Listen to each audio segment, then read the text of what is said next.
Thank you for listening to the Bladder Battle Podcast special series, Flarey Tales. This series gives those alike living with bladder conditions such as interstitial cystitis a chance to share their personal journey with the illness. This series is also intended to bring awareness and create conversation around this mysterious illness. But please note that the podcast is not intended to be a medical alternative for physician care, nor to treat, cure, or prevent any illness or disease. So please always consult with a medical provider for professional advice. So today we are going to talk about some potential culprits of interstitial cystitis or embedded UTIs or whatever you know this illness as. So today joining me is Jess Gardner. So Jess, welcome to the show. Hi, thank you. Why don't you just kick it off and kind of tell us about some of your symptoms and how long this sort of went on until you got a potential diagnosis, whether that was IC or an embedded UTI or painful bladder syndrome. I know we've all of us have experienced different terms. So kind of how long did this go on for and when did you get your official diagnosis? Sure. So I'll just give you a little background of my story and how this all started and came about. I'm a woman, so like many women, they've had UTIs. You know, the symptoms, they're pretty clear cut. But for me, they always went away until about in 2015, I entered a new relationship. And after having sex, I developed what seemed to me to be a very clear-cut UTI. My symptoms were strong odor, pain, pressure in my lower abdomen, urethral burning frequency. But my lab results kept showing some elevated white blood cell counts, but with no outstanding bacterial trace. My symptoms always improved on antibiotics. I was on a ton of those for the next 2 years. But once the antibiotic finished, probably within 3 days, my symptoms would all come back. During this time, I spent most of my time in bed, laying in the bathtub. I'd sleep in there with, refilling the tub with hot water, which would reduce my feelings of pain and inflammation and urgency. And if I had to leave the house, would cover my pelvic and abdominal region with heat powder under my clothes. Oh, wow. And if you need a tip for those, Thermacare make great ones. Oh, good to know. But during this time, since the antibiotics weren't working permanently, in order to keep what I believed was an infection at bay and from spreading to, my kidneys, I started researching holistic treatments for things like oregano oil, uva ursi, demonose, black garlic, usnea, most of which are antibacterial. My symptoms would also respond to these, but it wasn't, again, a permanent fix, and eventually would also develop a resistance, just like to antibiotics, to these holistic treatments. At the 2-year mark, I basically went to my third gynecologist, and for the first time, I sat there and I sobbed, and I said, I'm 29 years old, and why can't anybody help me? And this doctor finally, after consoling me, referred me for the first time in 2-3 years of dealing with these symptoms to a urologist. And, and then I thought to myself, why wasn't this done sooner? Did nobody do it? 3 years, And for many others, it takes so much longer than that. So I went to the urologist. She, again, my urine white blood cell count, no outstanding trace of bacteria. So she put me on, things like Keflex. I don't even remember at the time, Z-Pak, other things. Those, again, did not work. So she decided to do a cystoscopy, which is a procedure where they go into your bladder with a camera. And what she found was a lot of inflammation, and I had developed lesions in the bladder. Then she diagnosed me with interstitial cystitis, a chronic bladder, and what she told me was a chronic bladder condition. And I said to her, and I think her reaction was almost like, I hate telling people they have a chronic condition. And she was worried from my reaction. And I said, I know this is chronic. It's been years. Yeah. Yeah. I'm like, she spoke to me about treatments. I had undergone bladder installations. I did Almiron. It didn't work. made my hair fall out. And I think the negative symptoms I felt from that specific drug was just kind of outweighed the positives that I was getting. So then we spoke about the option of bladder removal. And then she told me it's something that could be done, but that she's had patients that she's done it and they developed phantom bladder syndrome, where your nerves in the pelvic region are still there. And so your body, after dealing with chronic pain, it acts as if the pain is still there. Wow. And so they were still having all the symptoms, but with no bladder. And without a bladder, you don't have IC, but you just still have surrounding nerves. Mm-hmm. Yeah. So then I said, I'm like, there's no way for that. And all this time I also thought, like, yes, I believe I have IC and this and that, but I also believe I still have this UTI. So I need somebody to believe me. And even though I was having elevated white blood cell counts, it wasn't enough for them to, even though they were giving me antibiotics, they still didn't believe. They just didn't know what to do. Right. So, and in all these years, I started doing my own research and started learning about embedded infections in the biofilm and how, from what I've read, the cultures that they do and the testing that they do in-house, and even when they send it out, are missing so many positive UTI cases. And they're missing 100% of the UTI cases that are attaching to the bladder film because they're not floating bacteria. Wow. That's crazy. I mean, that's a lot. When I talk to the doctors about this, they're like, yeah, no. I'm like, okay. What are all these women in my support groups, including myself, something's going on. And, sometimes doctors, when they don't know, they won't say they don't know. And right. That's another thing that I think should be spoken about. I definitely agree. And even like the Microgen testing. Oh, yeah, the Microgen testing, which is not done here in New York. It's the only state, but it's done elsewhere. And that's what I'm saying also right. is they're testing positive. These people who are testing negative with these symptoms all these years are testing positive on these Microgen tests. Mm-hmm. Yeah, and it's really hard to get a doctor to sign off on it. And you can't just order the test for yourself. So it's like, who's going to do this for you? Like, Yeah, who's going to do this for you? And it's constantly advocating in a medical system that, a lot of UTIs and things like this, there is a clear-cut answer and diagnosis and treatment. But for so many women are left behind who it's not working. And you would never think that medicine's not advanced enough to deal with this. Not at all. I mean, really, like with all chronic conditions, these doctors they're so programmed to think in such a traditional way that, they can't go beyond the textbook. And a lot of it, I think, has to do with the government and the health insurance and financial reasons. They can't practice how they really want to practice. So here's a textbook diagnosis or a potential answer, Z-Pak, antibiotics, cystoscopy, or let's remove your bladder. And it's like, all of those options. I'm like, that's not for me. There's got to be some, an alternative. And with my urologist who did diagnose me with IC because of the inflammation and the lesions in my bladder and based on my symptoms, but because I had all these symptoms that responded to antibiotics, even though the antibiotics didn't fully cure it, when I was on them, I felt 100% better. Why? People with IC, diagnosed IC, who they say have no UTI would not respond to antibiotics. They wouldn't have foul-smelling odor. They wouldn't have these symptoms that are staple UTI symptoms.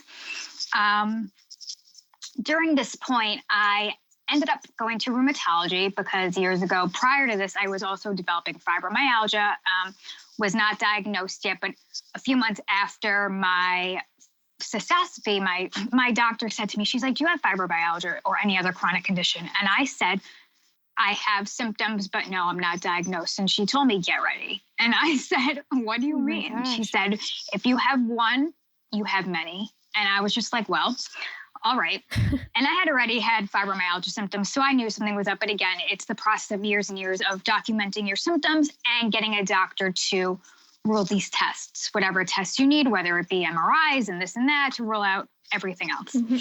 But also during this time period when I was sent to rheumatology, I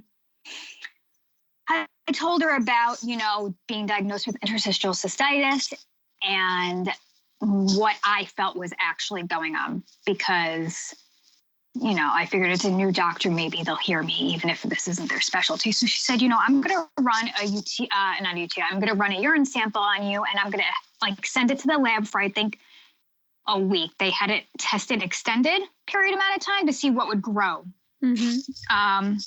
So they did that, and E. coli showed up, and I'll never know if this was an additional infection or the same one that I thought I have, because you could have, multiple bacteria at once. I have really no idea.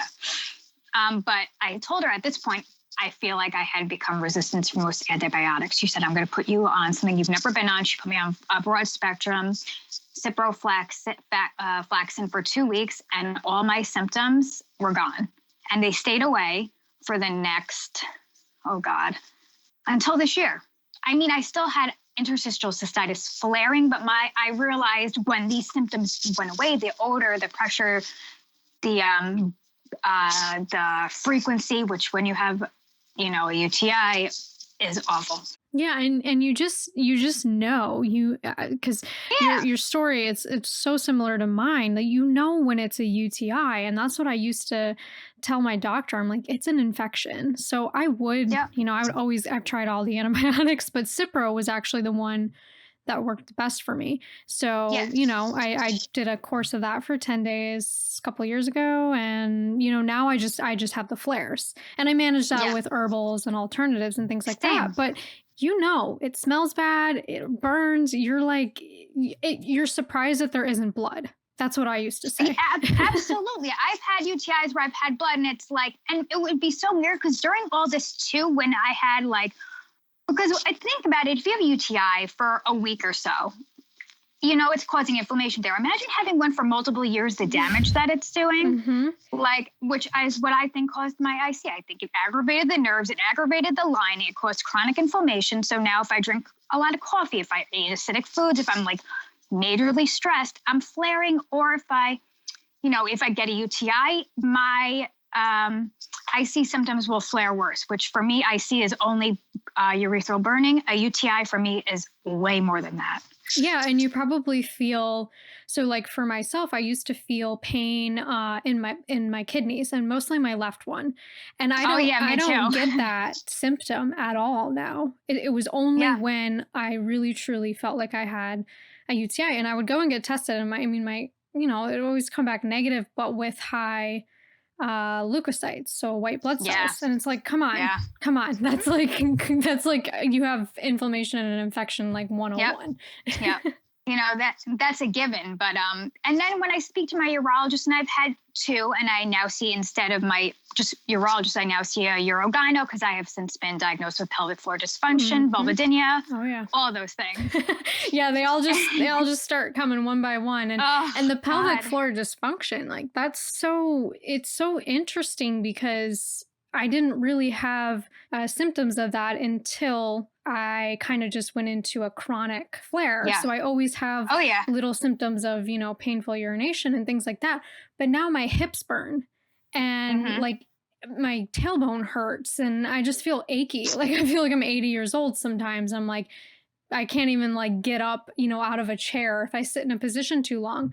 And, it's just weird things like that. And I'm like, this wasn't a problem until I probably let these UTIs go for so long, or they were misdiagnosed, or I was taking the wrong antibiotic because it was a different bacteria, so because they can't find it, right. So they don't know. Exactly. They don't know what bacteria, they don't know what antibiotic to give you without knowing and then that's how you're becoming resistant. I became resistant to everything. And then I had no UTI. I started doing other things. What really helped me was Eucora. So I did Eucora, got into a new relationship, was UTI free for 1.5 years. And went off that because it's really expensive. But I thought, maybe I'm good now. And then I got a UTI, and, I realized then, but realize now how traumatized I am by all of this. Yeah. Because as soon as I got that UTI, I went completely ballistic. And I was like, I'm never going to be healed. I'm never going to be cured. And, my poor boyfriend, who's he's just a wonder of this world, is just sitting there and he's like, oh dear God. But it's true. I'm really scared. It affects every area of my life. Because what if this happens again? And like, I'm now resistant to a lot of antibiotics from those 2 years of constantly being on them. And it's scary, I need trauma therapy for this, truly. And yeah, 100%. I mean, just talking to a therapist or being in a support group or anything is super beneficial. And these are things that aren't even they're not talked about by your doctor. I feel like it's always the last thing is, oh, you might actually have some PTSD. Like every time I get my period or about 3 days before, it really starts to hurt to pee, so bad that I start questioning, like, do I need to go to the doctor? Like, do I need antibiotics? Like, what is going on? And then I realize, okay, it's just my hormones that are causing this, because that's a new thing. It is also before my period as well. And like with the vulvodynia, that didn't happen until, so within the past year, I started getting also recurrent infections of BV and all that. So then is when my pelvic floor dysfunction started kicking in. I think that's when I started noticing symptoms, because I was always tensing my muscles down there because of the pain. And I was like, kind of, you tense because you're afraid of pain, or you're in pain, or you're trying to like protect. And like months of doing this to my, female genitalia, I've now developed this. And, that's a whole nother treatment protocol. And it's you don't think when you're a kid that you're going to grow up and have things like this, where there's just not enough treatment and advocacy. And the people who have helped me is my own research and communities where I'm learning, because doctors haven't helped me, like really. It's pathetic. Like, I can't tell you like how angry I was to get my diagnosis. And I've talked about this on the show a lot, but I literally had a male urologist, ask me like, what have you done to help yourself? I'm like, what kind of question is that? Like, I have tried everything. I've done antibiotics. That's a loaded question for everybody with interstitial cystitis. Like, seriously, screw you. So that is why I started this podcast. I was so angry. I was like, you can't just talk to people like that who you just gave them a lifelong diagnosis, and then you turn around and say like, well, what have you done to help yourself? Like it's my fault. Well, it's not, because you can't find bacteria, or you can't find the reason why I'm dealing with this. So if you want to put the blame on someone, And it's their fault, because if they can't find it, it's hard for them to believe, well, you know what? I don't want to be here. I don't want to be here sitting to you, to advocating to you, crying. Like, I want to be living my life as a 33-year-old person. Like, wouldn't you? To think that, like, I'd rather just be here is pretty freaking ridiculous, don't you think? I mean, I understand there's some people out there that are, true hypochondriacs, and they think every little thing's wrong with them, but sorry, that ain't me. I'm definitely not someone that wants to sit in your waiting room and have you tell me that I have a lifelong illness, especially when I like deep down really know why I'm having this. Like, I know, but do you know? And so I don't know, I get so angry with like traditional doctors and a lot of people don't realize, with UTIs, it can be passed back and forth through a sexual partner. So with me, it was like that one UTI that I had years ago, when I cured it with Cipro, I was like, okay, now I can be sexually active again. And it came right back. So then I knew, I was like, thank God I have Cipro, and I was fine. And I did not, I realized I couldn't have sex with this person. Well, and it's frustrating too, because like you, that happened to me. And I had my partner get tested for yeast, everything on a constant basis. And it would always come back as like negative. So it's like, well, who's causing this? Like, is it me or is it you? But yeah, certainly like your whole ecosystem down there changes when you have a new partner. And Either I feel like it vibes or it doesn't. And so then it's like, how do you navigate that? Like, I'm not just going to leave someone because we're causing each other bacteria. Like, so there's no answer. There's no support from doctors on like what to do for both people involved in this. So, right. Oh my God. I know. And I'm so lucky this time around that I was able to go a year and a half. So about a year with my current partner. And so I realized, whatever it was, it just was probably like, I'm a woman and it's going to happen anyway. Right. So it doesn't always have to be being transferred back and forth. It can be 1,000,001 reasons, but, it's very difficult for me. And with the pelvic floor dysfunction, he was also saying, because you're so tight, in your female parts, he was like, you can't do anything sexual really until I go through the pelvic floor therapy to open everything up, because it's contracting like my urethra, which is allowing bacteria to get in there and stay. Mm-hmm. So I was like, I'm all right. You're like, great. Yeah. I mean, I went almost a year without having sex because of the, same reason. Like I used to think, well, my muscles should be tight. I should I do a lot of Pilates. So it's like, well, they should be, but that's actually not good. You gotta like find a way to like, contract and relax and sort of loosen your muscles up, but still have strength. And obviously your whole core and pelvic area needs to be strong. But when you're constantly like tensing, like you said, it's causing issues. Bacteria is getting into your urethra, to all these different areas. So it's just like, it's just a connection. It's like everything is truly connected. But when you go to the doctor, it's all separated. They think about it as one thing, as another condition. They don't put the puzzle pieces together. No, and I'm sitting there and I'm telling you the puzzle pieces. They're like, yeah, okay. But it's like, but who knows my body? Someone who you've never met, or me who has lived in this body. And for anybody who is dealing with pain that is unfamiliar, that's long lasting, or any symptoms or whatever, it may be, listen to yourself, listen to your body, and, keep fighting for that, because I grew up normal without pain, and I know what it feels like to not feel the way I've been feeling for the past 10 years with all these chronic illness things. And it's like, it's not normal. You're not making it up, So fight for that, fight to be heard, and, find a community that will back you up. Definitely. Yeah. I mean, that's the best thing to do. And like what I found is Instagram has been amazing. I mean, you wouldn't think, social media is just supposed to be fun, or companies, advertising to you or whatever. But the amount of people, women, even men, advocating for this illness is pretty incredible.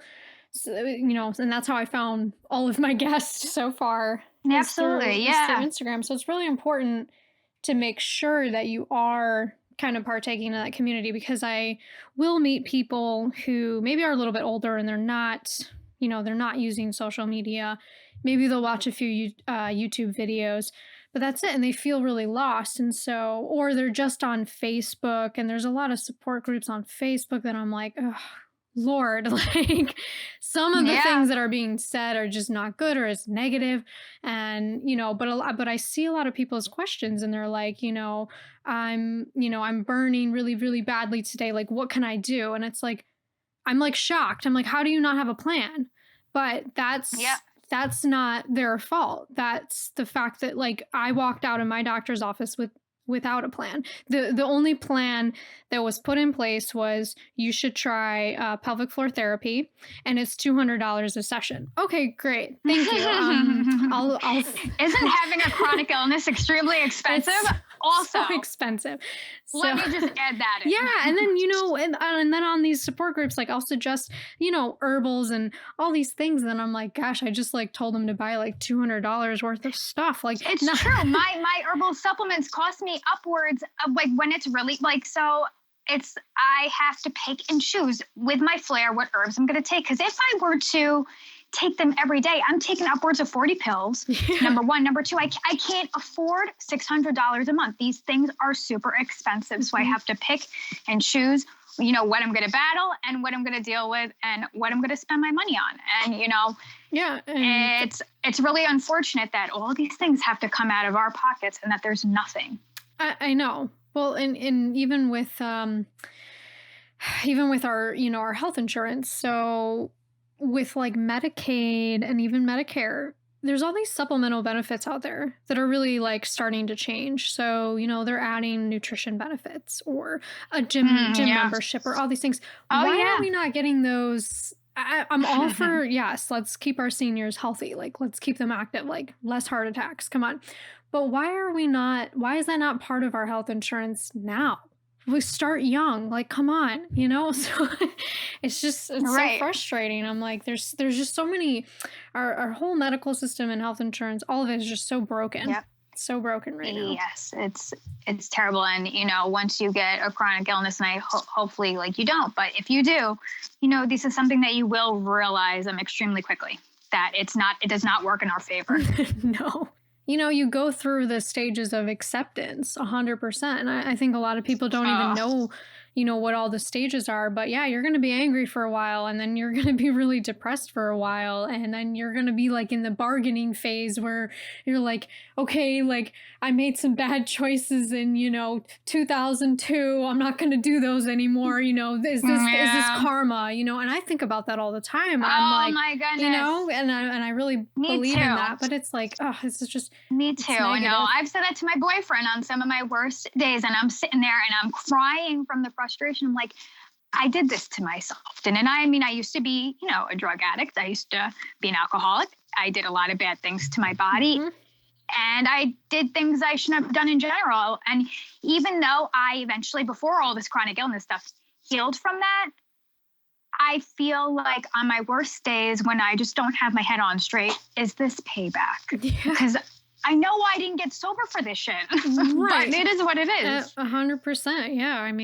I've certainly made my fair share of bad choices and mistakes. But, for the last 10 years, I've been on, a really good path. And around the age of 23, I started having all these symptoms. I got mono, which turned into chronic EBV. And then that turned into IC. Dude, me too. I know. I had mono, and I had a pretty bad stint of it, and I was sick for multiple months. And, after that, started developing fibro symptoms, and then a year before that, I also had swine flu when I was in London. Oh, boy. So, and then you mix that with a genetic predisposition to autoimmune things, chronic pain, and, post-viral things like, mono and whatnot. Mm-hmm. And it's almost like a ticking time bomb. That's how I feel. It's like, after the research I've done, it's like, damn, okay, I get it and it makes sense. But those are things that aren't even talked about. No, they're not spoken about. No. I had flu A the beginning of 2020, mm-hmm. and now I just had COVID. And luckily, while I was sick with both of those, my bladder actually was pretty relaxed, probably because I was sleeping a lot. Oh, thank God. But